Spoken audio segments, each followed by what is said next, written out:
Assalamualaikum warahmatullahi wabarakatuh. Hai, selamat datang di podcast kami peserta pelatihan dasar Kementerian ATR BPN tahun 2022. Saya dan teman-teman saya yang luar biasa ini merupakan bagian dari gelombang 8, angkatan 17, kelompok 3, sub kelompok 1. Baik, pada podcast kali ini kami akan menganalisis best practice dan best practice terkait manajemen ASN dan Smart ASN pada lingkungan Kementerian ATR BPN. Sebelumnya, kita berkenalan terlebih dahulu nih dengan teman-teman kita yang kebetulan sekali berasal dari berbagai daerah. Yang pertama yaitu Mas Muhammad Aufa dari Kantor Pertanahan Kabupaten Gunung Kidul, Mbak Dwi Renagasi dari Kantor Pertanahan DI Yogyakarta, lalu selanjutnya Mas Irfan Asrofi dari Kantor Pertanahan Kabupaten Malang, selanjutnya yaitu Mas Sony Ananta dari Kantor Pertahanan Kabupaten Magetan, dan saya sendiri Anifara Nazaira dari Kantor Pertanahan Kabupaten Rejang Lebong selaku moderator. Baik, kita langsung saja ke topik utama. Mari kita saksikan terlebih dahulu ya video contoh best practice di lingkungan Kementerian ATR BPN. Berawal dari keinginan untuk memberikan pelayanan yang lebih baik sebagai institusi pemerintah yang melayani, profesional dan terpercaya di era serba keterbukaan, memicu Kantor Pertanahan Kota Bogor mengembangkan sistem layanan cepat dan transparan. Dalam melakukan pelayanan publik yang selaras dengan kebutuhan, kami menyadari solusi teknologi berperan penting dan dapat digunakan untuk mempercepat pelayanan.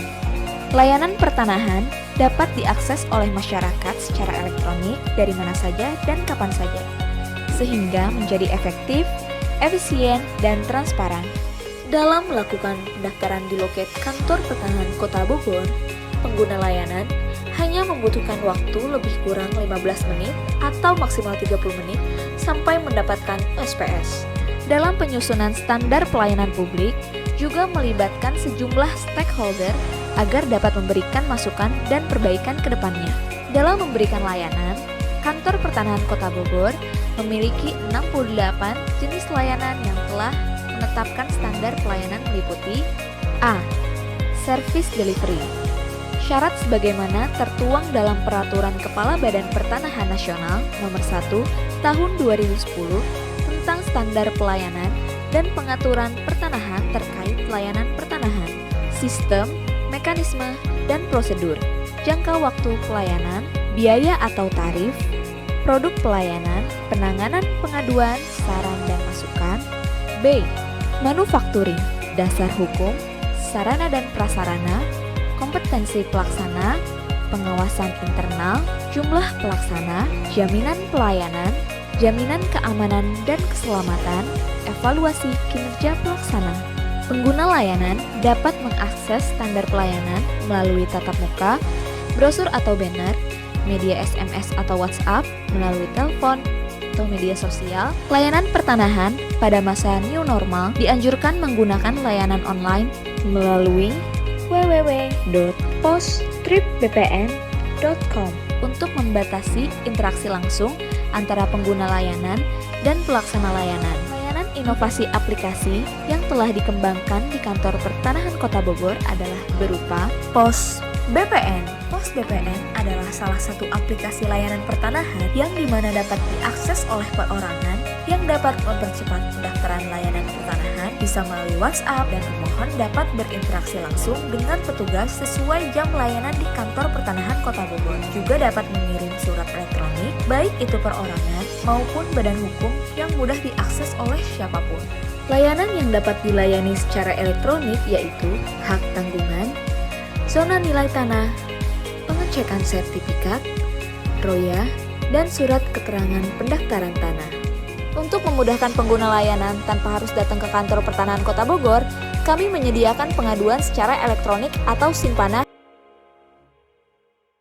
Nah, baik, itu tadi contoh video best practice yaitu pelayanan yang ada di Kantor Pertanahan Kota Bogor. Nah, mungkin dari Mas Irfan sebagai narasumber kita yang pertama ini, bagaimana Mas pendapatnya terkait video best practice tadi? Ya, terima kasih atas kesempatan yang diberikan kepada saya. Kalau menurut saya dari pemaparan video Kantor Pertahanan Kota Bogor tadi sudah menampilkan terkait pelayanan kantor Kota Bogor yang sudah sesuai dengan manajemen ASN dan Smart ASN. Nah, yang pertama dari sisi manajemen ASN, itu para pegawai itu telah melayani pemohon dengan baik dan ramah. Dan itu sudah sesuai dengan Undang-Undang Nomor 5 Tahun 2014, Pasal 5 tentang Kode Etik dan Kode Perilaku ASN. Selain itu, para pegawai itu juga sudah membuat komitmen untuk kecepatan dan ketepatan pelayanan, yakni pemohon hanya butuh waktu itu sekitar 15 sampai 30 menit saja hingga pemohon mendapatkan SPS. Dan itu telah sesuai dengan UU Nomor 5 Tahun 2014, Pasal 11 mengenai tugas ASN. Lalu untuk Smart ASN sendiri, transformasi digital dan literasi digital di kantor tersebut telah terlaksana dengan baik dan sangat adaptif. Kalau menurut saya seperti itu, karena dengan adanya layanan pos BPN ya yang tadi ditampilkan itu apalagi di masa pandemi ini itu bisa membatasi pengguna layanan dan pelaksana layanan agar untuk mengurangi tatap muka seperti itu Mbak kalau menurut saya. Baik, terima kasih Mas Irfan atas pendapatnya yang luar biasa. Ya, mungkin langsung saja kita ke narasumber yang kedua, yaitu Mas Sony. Mungkin bisa menambahkan pendapat dari Mas Irfan tadi mengenai video best practice. Silakan. Baik, Mbak Hanza. Kalau untuk pendapat saya mengenai video best practice tadi di Kantor Pertahanan Kota Bogor ini lebih kepada Smart ASN-nya ya. Bisa dilihat dari transformasi digital yang di mana Kantor Pertanahan Kota Bogor mengembangkan beberapa aplikasi seperti pos BPN dan Simpana yang dapat diakses oleh masyarakat secara elektronik di mana saja dan kapan saja. Kemudian layanan elektronik seperti HTL, pengecekan online, dan SKPT online juga sudah berjalan. Kemudian untuk literasi digital sumber daya manusia di Kantor Pertanahan Kota Bogor juga cakap dalam menggunakan media digital, terbukti dapat mengoperasikan aplikasi layanan tersebut, bahkan pemohon dapat berkonsultasi atau berinteraksi langsung dengan petugas. Dalam video tadi juga tercermin pelayanan publik yang profesional sesuai dengan tugas ASN dalam Undang-Undang ASN Nomor 5 Tahun 2014, yaitu memberikan pelayanan yang profesional dan berkualitas. Mungkin itu pendapat saya, Mbak Aza. Terima kasih. Baik, terima kasih Mas Sony dan Mas Irfan atas tanggapannya. Wah, luar biasa sekali ya tanggapan teman-teman sekalian. Nah, baik, karena waktu kita yang sangat singkat, selanjutnya kita langsung saja ya menyaksikan video contoh best practice di lingkungan Kementerian ATR BPN. Mari kita saksikan bersama-sama. Polisi menetapkan 30 tersangka dalam kasus mafia tanah dari 10 laporan yang diterima polisi sejak tahun 2020 hingga tahun 2022. Dalam 2 tahun terakhir, total terdapat 12 korban dan salah seorang korban termasuk selebritas Nirina Zubir. Dalam konferensi pers di Polda Metro Jaya pada Senin kemarin, polisi menyebut dari 30 tersangka, sebanyak 25 orang diantaranya telah ditahan polisi. Dari 30 tersangka saat ini, 13 diantaranya adalah pegawai Badan Pertanahan Nasional BPN yang terdiri dari 7 orang ASN dan 6 pegawai tidak tetap. Kapolda Metro Jaya, Irjen Fadil Imran mengatakan penyalahgunaan akun BPN RI dan program pendaftaran tanah sistem lengkap atau PTSL merupakan modus baru yang ditemukan dalam pengembangan kasus mafia tanah. Dalam kasus mafia tanah ini tercatat ada 12 korban dan 10 laporan sejak tahun 2020 hingga tahun 2022. Polisi masih mencari korban lain yang belum mengetahui bahwa haknya telah diambil oleh mafia tanah. Salah seorang korban mafia tanah, selebritas Nirina Zubir, berharap polisi dan kejaksaan serta Kementerian ATR BPN segera menyelesaikan kasus mafia tanah ini. Sementara itu, Menteri Agraria dan Tata Ruang Badan Pertanahan Nasional Hadi Cahyanto menyebut mafia tanah ada di mana-mana. Hadi bahkan menegaskan bakal mencopot pejabat BPN yang diketahui terlibat praktik mafia tanah. Selanjutnya, Menteri Agraria dan Tata Ruang Badan Pertanahan Nasional juga akan menerjunkan tim internal untuk mengawasi jajarannya demi mencegah praktik mafia tanah. Nah, baik. Tadi baru saja kita menyaksikan bersama salah satu contoh video bad practice mengenai kasus mafia tanah yang menyeret 13 pegawai Badan Pertanahan Nasional. Lalu, menurut Mas Aufa, bagaimana tanggapan Mas Aufa tentang video bad practice tersebut, Mas? Baik, terima kasih waktunya Mbak Aza. Nah, menurut saya, oknum dalam kasus tersebut telah menyalahgunakan akun BPN dan program PTSL dari pemerintah.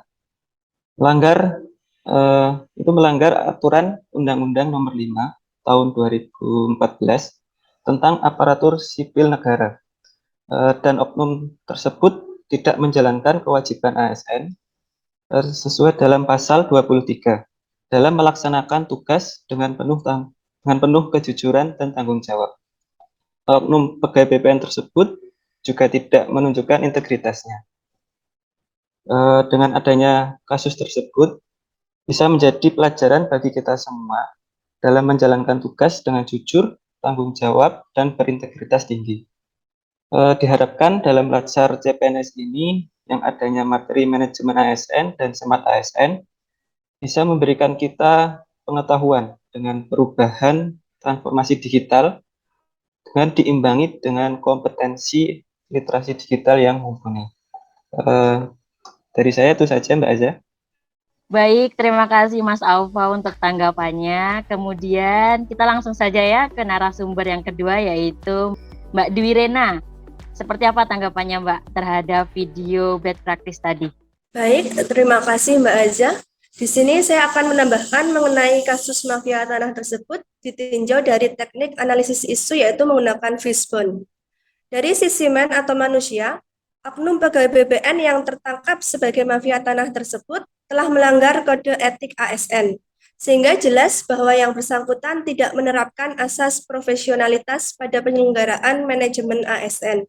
Kemudian dari sisi mesin, terdapat dua modus dalam kasus mafia tanah tersebut, yaitu yang pertama secara konvensional, adanya pemalsuan data, kemudian secara digital, adanya penyalahgunaan akun BPN pada sistem aplikasi KKP.